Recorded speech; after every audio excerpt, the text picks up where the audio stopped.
Skandal rasuah melibatkan pemimpin negara seringkali menimbulkan ketegangan politik, menggegarkan ekonomi dan mencemar reputasi negara. Berikut adalah 5 pemimpin dunia yang terkenal dengan skandal rasuah terbesar yang menyebabkan kerugian berjuta-juta dolar dan kejatuhan kerajaan mereka.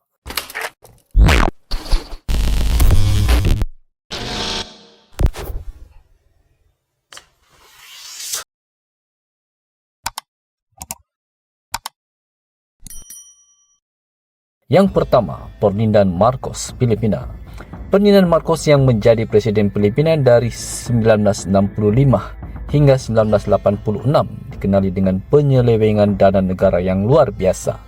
Beliau dilaporkan mencuri antara 5 hingga 10 bilion sepanjang pemerintahannya.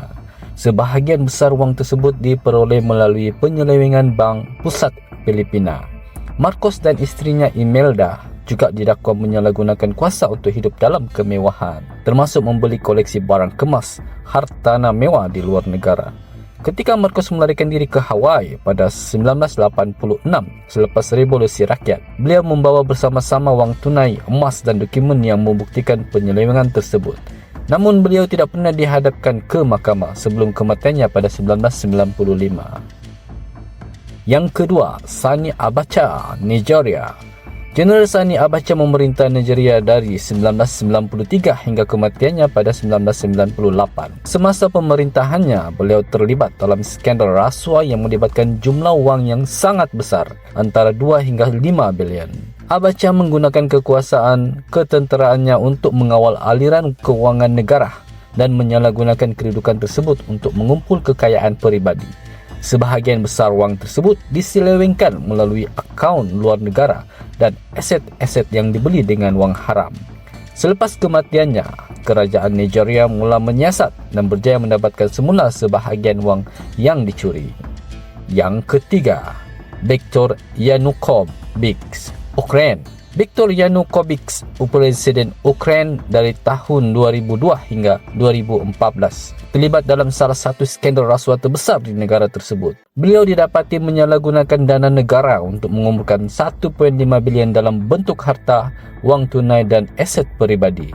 Selepas kejatuhan beliau pada 2014 berikutan protes Euromaidan, sejumlah besar bukti penyelewengan ditemui. Yanukovych melarikan diri ke Rusia dan tidak dihadapkan ke mahkamah untuk menanggung akibat perbuatannya. Beliau juga disiasat kerana menggunakan wang negara untuk membina rumah mewah dan membeli syarikat komunikasi.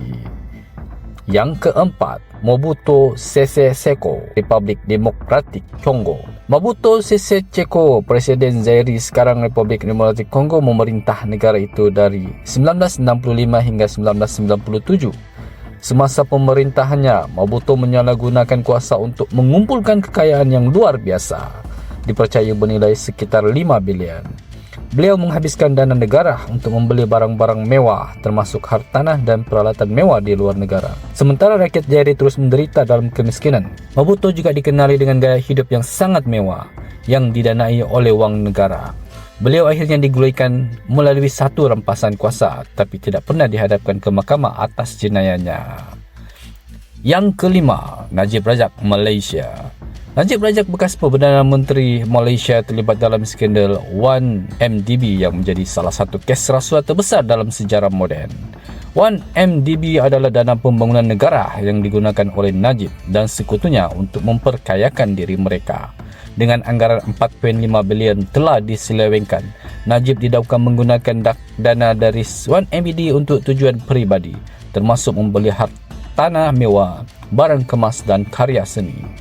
Pada 2020, Najib dijatuhi hukuman penjara 12 tahun dan denda 210 juta setelah didapati bersalah atas beberapa tuduhan rasuah dan pengubahan wang haram. Skandal ini bukan sahaja menggugat reputasi Najib, tetapi juga memberi impak besar kepada politik dan ekonomi Malaysia. Kesimpulan, skandal rasuah yang melibatkan pemimpin-pemimpin ini menunjukkan betapa kesan penyalahgunaan kuasa terhadap negara dan rakyat.